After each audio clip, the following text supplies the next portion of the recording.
बारिश में आए मेहमान।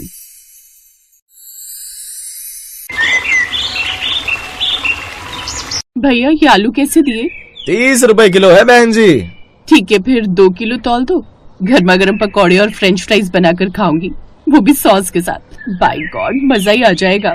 सब्जी मंडी से बाकी सारा सामान लेकर वो घर लौट ही रही थी कि तभी उसकी सास का फोन आ जाता है। ओफो, मम्मी जी को भी ना बिल्कुल भी सब्र नहीं है। 2 मिनट लेट क्या हो जाऊं तो फोन तो ऐसे कर देती है जैसे कोई छोटी बच्ची हो, गुम हो जाऊंगी। अरे बहू सब्जी लेने गई है या खुद ही ठेला खोलकर बैठ गई? कब से गई हुई है, अभी तक लौटी नहीं। कहीं चाट पकौड़ी खाने तो नहीं बैठ गई? मम्मी जी अब पूरी मंडी मेरे अकेले के लिए तो खुलती नहीं है, और ना ही वो सब्जी वाला मेरे रिश्तेदार लगते हैं जो मुझे सबसे पहले उठकर सब्जी दे देंगे। बस चपर चपर तो जितनी मर्जी करवा लो इससे। अब जल्दी से घर आ जा, और सुन आते आते नुक्कड़ से मेरे लिए 8-10 समोसे भी पैक करवा लियो। लो इनकी खुद की जीभ चटोरी हो रही है और मुझे बोल रही है। अब मानसी समोसे लेने के लिए चली जाती है। कुछ देर बाद वो जैसे ही अपनी गली में पहुंचती है तभी आसमान में काले घने बादल घेर आते हैं। हे भगवान, ये मौसम भी ना गिरगिट की तरह रंग बदलता है, भरोसा ही नहीं इसका कुछ। फिर मानसी जैसे तैसे घर पहुंची। ओए होए, बारिश में इनको खाने का भी ना अपना ही मजा है। जा अब जल्दी से जाकर रसोई से प्लेट ले आ। बताओ भला वो काम भी मैं ही करूं? वो बात कर ही रही थी कि तभी दरवाजे की घंटी बजती है। मानसी गेट खोलने जाती है तो वो देखती है कि सामने उसकी बारिश में भीगी हुई बुआ सास, फूफा ससुर और उनकी बेटी खड़े थे। अरे काम वाली बाई, तू कितनी देर लगाती है दरवाजा खोलने में? मैं अभी तेरी मालकिन से शिकायत कर दूंगी। अरे बुआ जी ये मैं हूँ, आपकी बहू मानसी। है मानसी? ओह अच्छा, अब अंदर भी आने देगी या यही दरवाजे पर खड़े होकर सारी बातें कर लेगी? ओह सॉरी, अंदर आइए ना। अरे दीदी आप सब यहाँ, बहुत अच्छा किया जो आप लोग आ गए। इसी बहाने अब मेरा भी मन लगा रहेगा। वो सब तो ठीक है भाभी, लेकिन ये समोसों की महक कहाँ से आ रही है? वो महक तो यहाँ से आ रही है। अरे वाह भाभी, आपको पहले से ही पता था क्या कि हम आने वाले हैं जो आपने समोसे मंगवा लिए? लाओ बहू जल्दी से हमारे लिए पेटों में डालकर समोसे ले आओ, इससे पहले कि ठंडे हो जाए। हाँ आइए ना, आप बैठिए। बहू तू जा समोसे डालकर ले आ। आने से पहले दीदी आपने कोई खबर भी नहीं की, यूं अचानक आ गई, कम से कम आने से पहले बता तो देती। लो भाई, अब अपने ही घर में आने के लिए भी पहले बताना होगा क्या? और मेरा बड़ा जी कर रहा था तुम सबको देखने का। अरे तो वीडियो कॉल कर लेती बुआ जी, यूं इतनी बारिश में आना क्या जरूरी था? मेरा मतलब है कि आप इतनी बारिश में आए तो आपको तकलीफ हुई ना। हाँ चलो खा लेते हैं। हाय कहाँ से आए ये भुक्कड़, 1 मिनट में सब समोसे चट कर गए। बहू ये समोसे सब निपटा गए, मुझे तो चखने को भी नहीं मिला। तो मैंने कौन सा खाया मम्मी जी? अरे बहू अब तो यहाँ खड़े खड़े हमारी शक्ल क्या देख रही है? पहले ये बर्तन उठाकर रसोई में रख दे और उसके बाद यहाँ पोछा लगा दे। जी बुआ जी। कुछ देर बाद मम्मी जी खाने में क्या बनाना है? बहू बाहर का मौसम देखकर तो तेरे फूफा जी का मन मुर्गी खाने को ही बोलेगा, लेकिन आज मंगलवार है तो नहीं खाएंगे। अब उसके अलावा उन्हें क्या खाना है वो उन्हीं से जाकर पूछ ले, नहीं तो कहीं फिर गुस्सा हो जाए कि मुझसे नहीं पूछा। अच्छा ठीक है, मैं उन्हीं से पूछ लेती हूँ। अब मानसी उन्हें ढूंढती हुई गेस्ट रूम में जाती है और वहां पहुंचकर देखती है कि वो सब गेस्ट रूम में नहीं होते। अरे ये क्या, ये मेहमान कहाँ चले गए? तभी उन्हें उनके बोलने की आवाज ऊपर वाले उसके कमरे से आती है, जिसे सुनते हुए वो भी ऊपर जाती है, जहां वो देखती है कि वो सब उसके कमरे में कब्जा करके बैठे हुए हैं। ये देखकर तो उसको जैसे चक्कर आने लगते हैं। हे भगवान, ये क्या हो रहा है? ये सब मेरे कमरे में कुंडली मारकर क्यों बैठ गए? बुआ जी, फूफा जी, आप सब यहाँ? आपका कमरा, मेरा मतलब गेस्ट रूम तो नीचे है। हाँ अच्छे से पता है मुझे, ये तेरा घर बाद में बना, पहले मेरा मायका था। लेकिन वो क्या है ना, मुझे बारिश ना बड़ी पसंद है, और खासकर बालकनी में बैठकर चाय की चुस्कियां लेते हुए उसे देखना।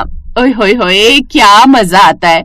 और नीचे वाले फ्लोर से बारिश नजर भी नहीं आती ठीक से, इसलिए हमने सोचा हम ऊपर वाले फ्लोर पर शिफ्ट हो जाते हैं, तब तक तुम नीचे गेस्ट रूम में शिफ्ट हो जाओ।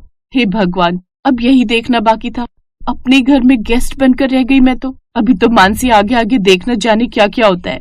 अब बहू तू ऊपर आ ही गई है तो ऐसा कर, सबके लिए गर्मा गर्म चाय बना कर ले आ। हाँ सही कहा, बारिश में गर्मा गर्म चाय बालकनी में बैठकर पीने का मजा ही अलग है। जी अभी बना कर लाती हूँ। मानसी रसोई में जाती है और सबके लिए चाय बना कर ले आती है। ये लीजिए आप सबकी चाय। फूफा जी, मैं ये पूछ रही थी कि आप डिनर में क्या खाएंगे? बारिश में तो मन मुर्गी खाने का कर रहा है, लेकिन आज मंगलवार है तो वो दूसरे दिन बना लेना। आज ऐसा कर बहू तो शाही पनीर बना ले। लेकिन पनीर तो घर में नहीं है फूफा जी। क्या भाभी, वो तो कॉमन चीज है, घर में रखनी चाहिए ना। कभी किसी का पनीर टिक्का खाने का मन किया तो। हाय, मेरा तो नाम सुनकर ही दिल खुश हो गया। भाभी ऐसा करो, इसके साथ साथ ना आप थोड़ा पनीर टिक्का भी बना लेना। अब मानसी छाता लेकर बारिश में कीचड़ में लथपथ हुए बाजार जाती है और पनीर लेकर घर की ओर आई रही थी कि तभी अचानक कीचड़ में उसका पैर फिसल जाता है और वो नीचे गिर जाती है, जिससे उसकी कमर में चोट आ जाती है। हाय, ये तो सुषमा की बहू है, इसे जल्दी घर ले चलो। आस पड़ोस की औरतें उसे किसी तरह घर पहुंचाती हैं, जहां सभी लोग उसे देखकर चिंता में आ जाते हैं। हाय, ये बहू को क्या हो गया? बहू, अब तुझे कुछ भी काम करने की जरूरत नहीं है, तू आराम कर, बाकी का घर का काम हम संभाल लेंगे। लेकिन बुआ जी, आप मेहमान होकर। मेहमान हम बाद में, पहले हम एक परिवार हैं, जो भले ही अलग अलग रहते हैं लेकिन मुसीबत आने पर एक साथ खड़े होते हैं। ये सुनकर मानसी खुश हो जाती है और मुस्कुराने लगती है। अब उसे समझ आ जाता है कि जरूरी नहीं कि बारिश में आए हुए मेहमान मुसीबत ही लाए, कभी कभी वो मसीहा भी बन जाते हैं।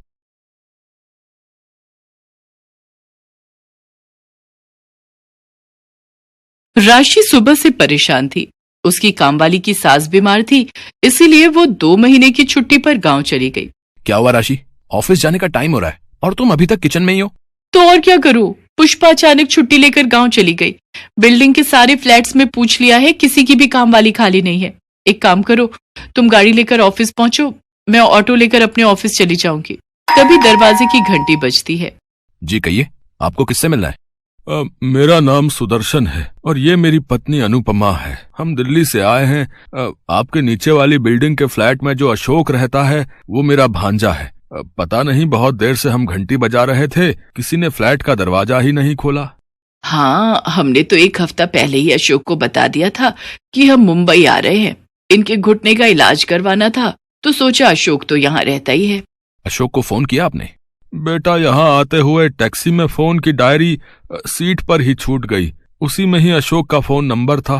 रुकिए, मैं अशोक को फोन मिलाता हूँ। हाँ, हेलो अशोक, मैं समीर बोल रहा हूँ। वो तेरे मामा जी यहाँ आए हुए हैं, तू कहाँ है?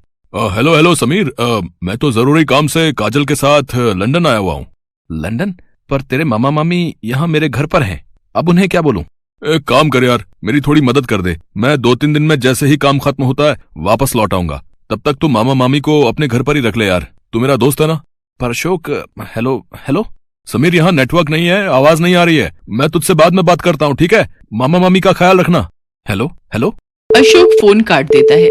समीर कमरे में जाकर राशि को सारी बात बताता है। क्या अशोक का दिमाग खराब है क्या? हम दोनों वर्किंग हैं, मेड मेरी आ नहीं रही है, ऊपर से ये दिल्ली वाले मेहमान, वो भी अपने नहीं किसी और के, और उनकी देखभाल हम क्या करें? मैं अभी जाकर उन्हें कह देती हूँ कि वो अपना इंतजाम कहीं और कर ले। रुको राशि, बेचारे दिल्ली से आए हैं, पता नहीं उन्होंने चाय पानी पिया भी है या नहीं। बुजुर्ग हैं, ऐसे उनको एकदम से भेजना अच्छा नहीं रहेगा। इतने बड़े मुंबई शहर में कभी ऊंच नीच हो गई तो अशोक तो हमें ही कहेगा ना। 1-2 दिन देख लेते हैं, अशोक आ ही जाएगा। समीर सुदर्शन और अनुपमा को सारी बात बताता है। शुक्रिया बेटा, जीते रहो। अंकल जी, आंटी जी, मैं ऑफिस जा रही हूँ। आप पीछे से कुछ भी आपको खाना हो फ्रिज में रखा हुआ है, आप ले लीजिएगा।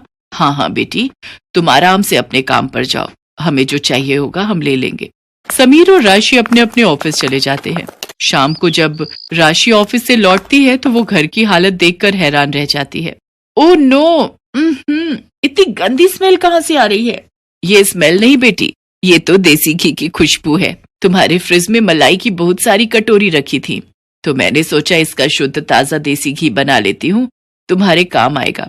पर आंटी जी, मैं और समीर देसी घी नहीं खाते हैं, हम लोग ऑलिव ऑयल लेते हैं। हाँ, मुझे पता है, ऑलिव ऑयल भी खाओ, पर पराठे पर, साग में, दाल में देसी घी ही अच्छा लगता है।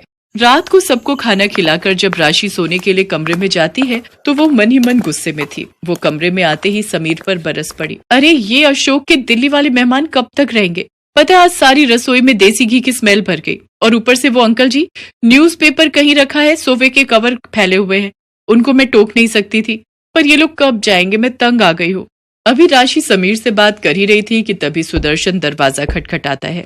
अब क्या हुआ अंकल जी, बताइए, कोई परेशानी तो नहीं है? समीर बेटा, रात को सोने से पहले मुझे हाजमोला खाने की आदत है। क्या तुम्हारे पास हाजमोला होगी? अंकल, हाजमोला तो नहीं होगी। एक काम करते हैं, नीचे बराबर में ही एक दुकान है, वो अभी खुली हुई होगी। चलिए मैं आपको लेकर दे देता हूँ। जाओ जाओ, मेहमानों की सेवा करो। मैं सो रही हूँ, मुझे नींद आ रही है, सुबह जल्दी उठना है। समीर और सुदर्शन दोनों सड़क पर बातें करने लगते हैं। अशोक छोटा सा था जब उसकी माँ यानी कि मेरी बहन का स्वर्गवास हो गया, और 2 साल पहले जीजा जी भी गुजर गए। अशोक बचपन में हमारे घर ही आकर रहता था। उसका अपनी मामी से बहुत प्यार रहा है, तभी तो हम बेझिझक उसके पास चले आए। जी अंकल, मैं समझ सकता हूँ। वैसे आप चिंता मत कीजिए, अशोक 2-3 दिन में लौट आएगा। अगर आप कहें तो आपके घुटनों को दिखाने के लिए डॉक्टर के पास मैं अपॉइंटमेंट ले लेता हूँ। जीते रहो बेटा, अगर ऐसा हो जाए तो मेरे घुटनों को बड़ा आराम मिल जाएगा। मैं तो थोड़ा इसलिए टहल लेता हूँ कि हाथ पैर चलते रहने चाहिए।